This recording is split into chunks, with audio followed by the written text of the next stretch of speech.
Come on, good afternoon. There's 1 hour between us and drinks, right, Steve? So we're going to make it fun here to bring us home. Some of you, I spoke earlier this morning on that, and Zeev said it didn't go so well, so he asked me to come back and see if I get it right this time. So hopefully we'll do that. And was anybody inspired by Donnie's talk? Right, it was really cool. So I went out and got a bow tie, so we could look a little bit different. But really delighted today to have Eric Spiegel here, the CEO and president of Siemens, truly a great global company, and lead the U.S. efforts. We talked before just about the importance of the gap, right, and the gaps that we're seeing in society. And gaps are often what business leaders are looking to fill. And you guys are working on a number of those. Absolutely. You know, the company was founded 170 years ago, and Werner von Siemens, even back then, said a company shouldn't exist unless it adds value to society. And that just, you know, permeates everything that we do in Siemens. So when we start our strategy, we think about what are the big societal issues that are being dealt with out there today. And we know if we can come up with solutions to those challenges, it's going to be not only good for society, but it's going to be good for business. So climate change is something we've been working on for a couple of decades now.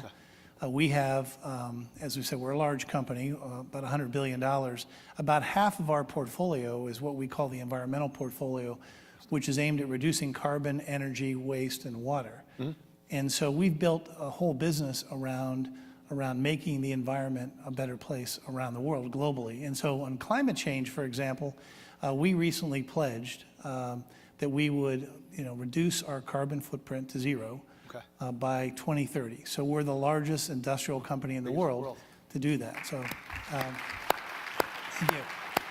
And so not just in the U.S., not just in Europe, but all over the world. And so we're now putting together a program. Again, big societal issue for us, but it's also, you'd be amazed at the number of companies that are calling us saying, Eric, can you send some people over and talk to us about how you're doing that? We want to do it. We want to understand what you can do. Can we also do some things with you? So it just, when you get big companies thinking this way, it just creates a lot of momentum. It gets a lot of other companies engaged. So I've been really impressed here in the U.S.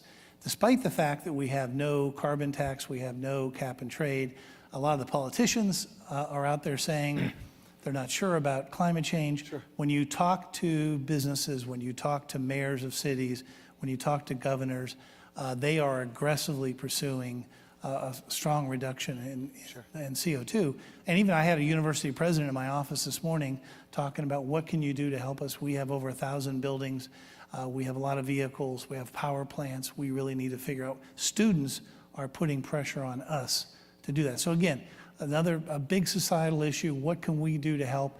And we think will help society, but we can also build a significant business. And the two things, I think, go hand in hand. So not just a nice thing to do here. This is a business strategy to really meet unmet needs. Right, and I think, for years, just talking to other CEOs, a lot of companies out there have been doing a lot of good stuff, whether it's, donating money to schools or to causes or whatever. And it's not that it's not good stuff to do, but this whole idea of shared value where you're doing good for the society and for the company is a much easier sale. I know people often come up to me and say, well, how can I get my CEO engaged in this? And I said, well, start by thinking not just about what the big societal issue is, but think about how does that fit with your capabilities as a company or a business? Even if you're starting a business, how does that fit with the societal issue you want to deal with?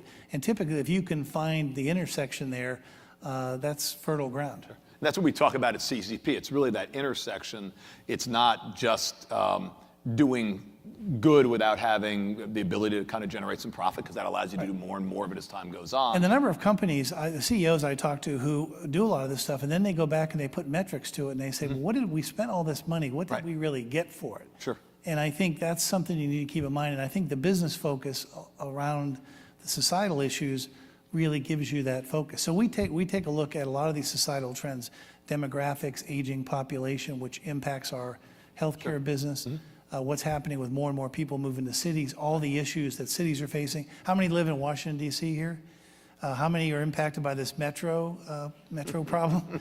My commute went from 40 minutes to over an hour the last couple of days because the metro has been triple the time and stuff. So you call this like business in society, and I think you Yes. started like in South Africa and doing it beyond at Siemens. And what does that, I mean, you've talked about a little bit of that, but how do you kind of approach that from a business perspective? Yeah, so what we do is we ask each of the country CEOs to take a look at what are the really big issues in your country, and they vary by country. It could be issues around inequality, it could be issues around certain industries that are struggling or troubled, and basically around areas like the economy, jobs and skills, quality of life, innovation, transformation. How can we help drive those things with our business? So we have a business strategy, but in each country, the alignment of that business strategy may be very different. Okay. Obviously, the healthcare issue here, in many countries where we work, and we're in over 200 countries around the world, in many countries, the issue is how to get better healthcare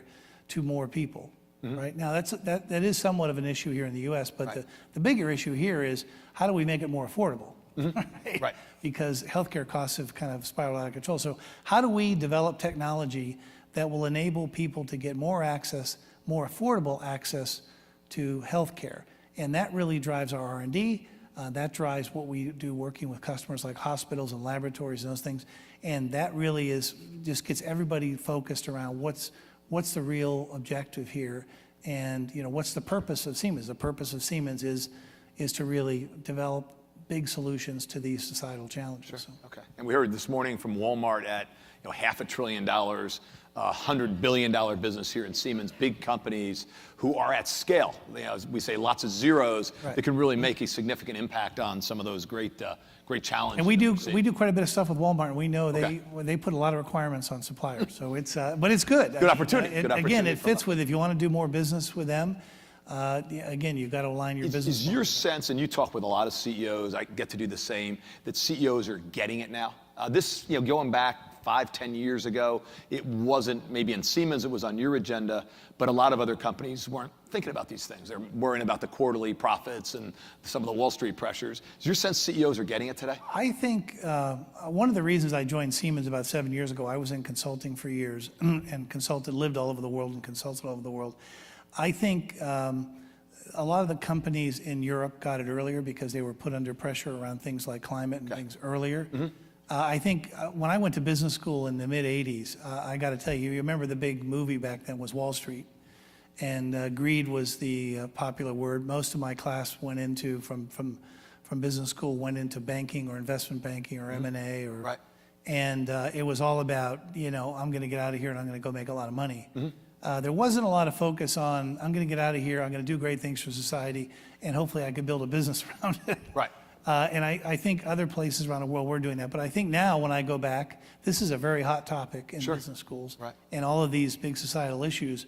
And also, how do we work with government to get them done? That's one of the things that wasn't stressed very much. But now I really understand that you can't just work these things in isolation. You have to learn how to work with governments around the world. Climate change would be a good example to really implement and execute a lot of these things. So we spend a lot. One of the reasons we moved the headquarters in the U.S. of Siemens from New York to Washington, D.C. is because policy was impacting a lot of our businesses, and we wanted to help government understand if we can structure the policies in the right way, we can do better for society and make the businesses happy as well. It doesn't have to be an either or. This is good for business, but not good for government. And this is a big debate that you see in all the election discussions or debates and things. And I think it's the wrong debate to have. And do you see the notion of business, government, the civil sector coming together more on some of these topics and issues? I do. I think on things like public-private partnerships, the U.S. is way behind. I think the Department of Transportation recently has put the mechanisms in place to allow more of that, and some of the other states, some of the states have been doing more to allow that. It's been a bigger thing in Europe and in Asia for many years, and I think that will enable business to do more. But even the national parks, I'm the chairman of Ford Theater here in town, and we raised a lot of money to basically upgrade the theater, build a new museum, put a digital technology and structure in place. All of that was enabled because the government didn't have the money to do it, but we said, look, here's what we would like to do. We think this will help you accomplish your mission, but we're going to fund it privately, but work together with you on meeting the requirements that you have. So I think there's there's good positions there across all of these initiatives, but you really have to find a way to work together. Sure. Now, you have a global perspective. You worked in consulting in Asia, around the globe, work with a German-based company. What are the challenges you're seeing specifically now in the States, and what are you looking to do? You have some very innovative programs that you're doing with Siemens to really get us ready for the next decade. Yeah, so I think one of the big things here is what a lot of people are calling the skills gap. We have today 40% of the young people who start college never graduate, so just keep that number in mind. 40% don't graduate, just get in. Of the 60% that do graduate, almost half of them don't end up in a career that requires a bachelor's degree. So when you take those numbers, you have something like 2/3 of the people who are starting out in college today facing the fact that only 1/3 of them are really going to probably need that bachelor's degree. So what we said was, well, at the same time, we have a huge gap in the middle skills. So in our manufacturing plants, and we have over 80 manufacturing plants, every time we open or expand a manufacturing plant, we struggle to find workers. In Charlotte, North Carolina, we had 10,000 people apply for 800 new manufacturing jobs. Couldn't find even 100. That were qualified. So we had to work with a local community college to set up an advanced manufacturing program called Mechatronics to train people over a year to get them ready to work in an advanced manufacturing plant, which nowadays is all run by lasers, robots, computers, right? It's not the old, there's no one running around with wrenches anymore. People have iPads in their hand, right? Sure. And so the workers need to be trained for that. So we've decided, okay, let's then set up a continuing program, an apprentice program. So we've now set up several of these apprentice programs, and I was on the President's Council for Advanced Manufacturing. Great. And I headed up the workforce committee and really convinced the President administration, one of the people that convinced him that we needed to do more, and he came out with a $175 million program to help jumpstart apprentice programs. And a lot of these programs are now taking off in the U.S., but we're still trying to figure out a way to scale it. But you know, in the U.S., the whole thing the last 30, 40 years has been everyone wants to go to a four-year college, and that's a great thing for a lot of people. But it's not the right thing for everybody, and there are high-paying jobs out there right now in a lot of these middle skills, and because of the demographics, we're losing tens of thousands of people every day in this country who do these middle skill jobs, and trying to find young people who want to go work in one of these clean manufacturing environments is very, very difficult. Sure. So this is, again, one of these societal issues we've picked up.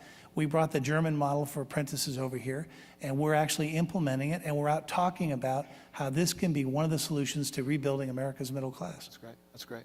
And this is these apprenticeship areas, which have not really traditionally been a big initiative here in the States. Yeah. But it's often the German-based companies, Deutsche Bank, Siemens, who are really helping to lead the way on those. Just as an example, at Siemens right now in Germany, we have over 10,000 apprentices. Wow. 10,000 apprentices. There's only 600,000 in all of the U.S., right? So this is one company. And most companies, most big companies in Germany, even mid-sized companies, have an apprentice program. But just quickly, the deal that I'd like to talk about is, so it's in our programs around the country are 3.5 years. Okay. We pay you while you go to school, so you make money. No debt. You get a certificate, you get a 2-year degree, and you're guaranteed a job if you pass that. And the starting salary in most of our jobs is $55,000 a year. The average liberal arts grad in this country, 4-year degree, is $40,000. And debt. Right, and debt, and $27,000 in debt, right? Yep. So you got a job, you got no debt, you got a skill, you got a real skill, and you got a 2-year degree, and you can keep going to school. Sure. In Germany, more than half the high school students in Germany go the apprentice route. Only about 40% go to the university system, right? And so, but a lot of the senior executives at Siemens around the world and in the U.S., my CFO here in the U.S., started out as an apprentice. So it's just a different model, but it helps people find a lot of different paths to connect their education with a career. And here, I think that's where we're lacking, because the university system was generally not set up to connect people with jobs. It was set up to connect people with advanced degrees. Sure. Right. So. And Apprentice is not the same as the TV show. Some people might have watched. Right, yeah. Sort of beyond that in terms of the way we can think out of it. Absolutely not. Yeah. One of the programs you have, an innovative program you've really brought, is the Siemens Competition. Yes. which is really, I think, designed to really celebrate our scientists, our math whizzes and all the rest, as we do with football players and athletes and others. Yeah. Can you tell us a little bit more about that? Yeah, so we've had this program running for about 15 years. It's open to all juniors in high schools across the country. We have thousands and thousands of applicants every year. There's individual winners and team winners. We work with 6 universities regionally, like MIT and Carnegie Mellon and Caltech and Georgia Tech and others, to basically manage the regional program. They basically have to present their idea. Most of the ideas that get to the finals are PhD levels projects, which are done by juniors in high school. So it's pretty impressive. And what we do is we not only give out scholarships to these people and all the people along the way, the regional winners, but we try to highlight them in the press because you see athletes, high school football players, basketball players, baseball players, or people in the arts.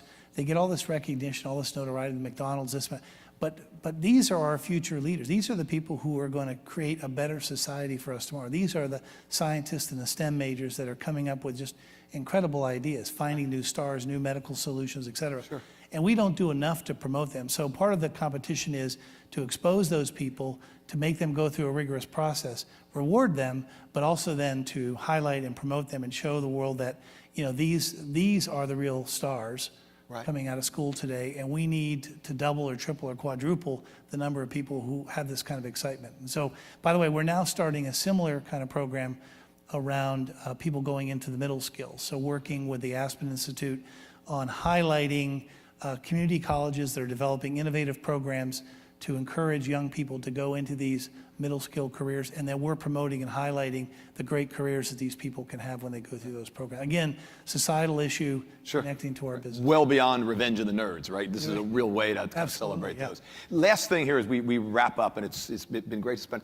Any counsel advice, brief that you could provide to the group here who might either be visiting with their CEO, talking with a CEO in their company, or approaching a CEO at another organization or another company about how to make the business case about engaging in society and the advances and the value that might be gained there? Yeah, at Siemens, we have, a lot of the best ideas bubble up from all over the company, and we even started looking at things like crowdsourcing ideas and things like that, or people that were working with another company. But what I always look for first is, okay, is this aligned with what we see as a societal issue? Is it a big enough issue for us to deal with? Okay. We're working, we're a big global company. We need to work on things that can move the needle. And then secondly, how does it fit with our capabilities and our business model? Is it also going to ultimately be a good thing for business? Because that makes it so much easier to make the case to anybody in the company and our shareholders. We have shareholders. Sure. We got to show them that this makes sense. So always think about the two things together, not just, hey, wouldn't it be good for us to donate to this? Well, maybe, maybe not. It depends on what are the metrics, what are we going to really do to improve that societal issue, and also how can we engage our businesses in it. So I would always link those two things together when you make the business case. Sure. And you got to have both. One without the other doesn't work. Does it have the strategy? Does it have the scale? Do you have the skills?